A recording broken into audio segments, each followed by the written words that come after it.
एक तो आज़ादी के बाद लोग तुलना करते हैं कि हमारे साथ जो आज़ाद हुए देश वो इतने आगे निकल गए, हम क्यों नहीं निकले।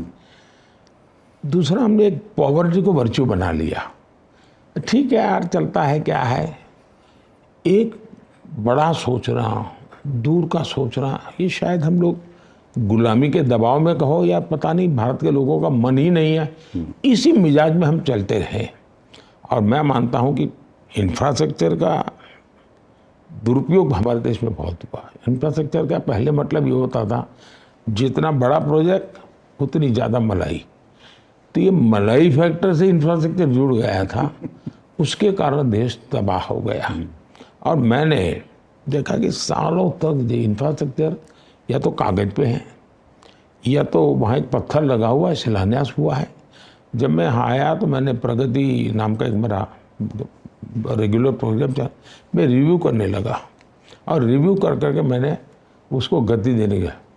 कुछ हमारा माइंडसेट, हमारी ब्यूरोक्रेसी, सरदार साहब ने कुछ कोशिश की थी, अगर वो लंबे समय रहते तो हमारी सरकारी व्यवस्थाओं की जो मूलभूत खाका होता है उसमें बदलाव आता, वो नहीं आया।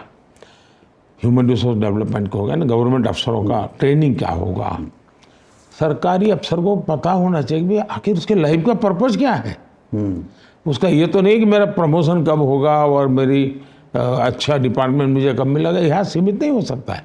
तो ह्यूमन रिसोर्स डेवलपमेंट के लिए फिर टेक्नोलॉजी गवर्नमेंट में हम कैसे लाए, इस पर हमारा काम है। तो एक प्रकार से इंफ्रास्ट्रक्चर में भी physical infrastructure, social infrastructure, technological सारा इंफ्रास्ट्रक्चर। अब इंफ्रास्ट्रक्चर के इन 3 स्टेप में भी एक और बात है मेरे मन में।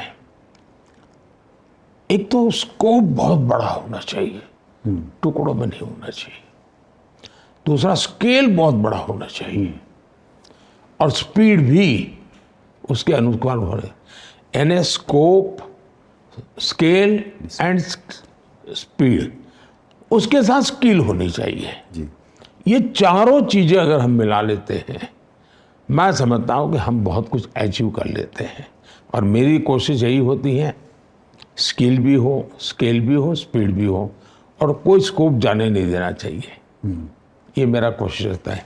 और हमने देखी कैबिनेट के निर्णय, पहले जी कैबिनेट की नोट एक बनते बनते 3 महीने लग जाते। मैंने कहा ऐसा नहीं भी, मुझे बताइए कहाँ रुकता है। धीरे धीरे धीरे धीरे करके मैं करीब 30 दिन ले आया हूँ। हो सकता है मैं आने वाले दिनों में और कम कर दूंगा। यानी मुझे स्पीड का मतलब ये नहीं है कि कंस्ट्रक्शन की स्पीड बढ़े, निर्णय प्रक्रियाओं में भी गति आनी चाहिए। ऐसे हर चीज़ की तरफ मैं ध्यान केंद्रित करता हूँ। एक आपका ध्यान होगा, बहुत कम लोगों का है, और मैं मानता हूँ कभी आप पूरा एक प्रोग्राम कर सकते हैं टीवी चैनल, गति शक्ति। जैसे दुनिया में हमारे डिजिटल इंफ्रास्ट्रक्चर की चर्चा होती है, लेकिन गति शक्ति की उतनी चर्चा नहीं है।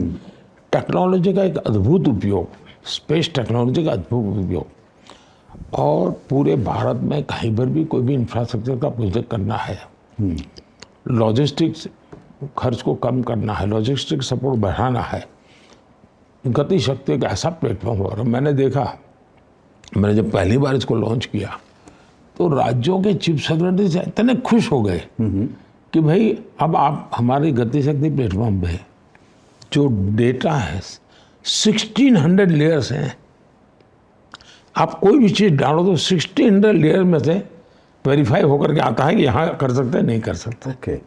ये अपने आप में एक बड़ी यूनिक चीज़ है जी। तो इंफ्रास्ट्रक्चर प्लानिंग में हमें बहुत बड़ी सुविधा रहती है, इसलिए मुझे लगता है कि हम बहुत गति से आगे बढ़े।